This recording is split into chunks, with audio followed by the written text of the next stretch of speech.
How can you make a focus video on the Android phone? Let me talk about it. And if you are first time here on Foxtecc, most definitely subscribe so you never miss anything important.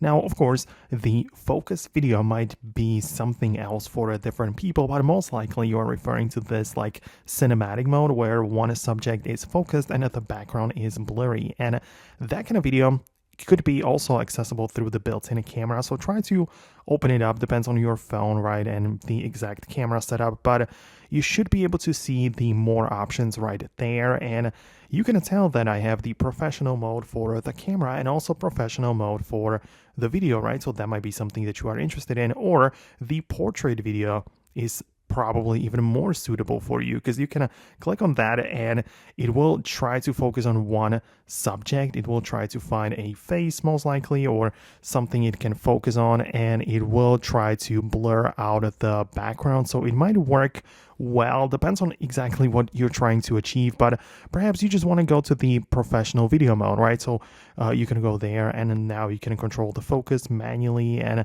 the ISO and all of those things, right? So you can probably control it a bit better if you want to just get more from the focus features. Like as I say, you can have the manual or automatic focus enabled in here. So yeah, there are more ways how you can get better shots out of your Android camera. So if you have something very specific that you want to ask or something that you wanted to achieve, let me know about it below. It is possible I'll make more videos about it just because I publish tutorials every single day trying to help out as many people as possible, right? As much as I can. So yeah, let me know what you think below. Hit the thumbs up and subscribe for more, and I'll talk to you in the upcoming tutorials as well.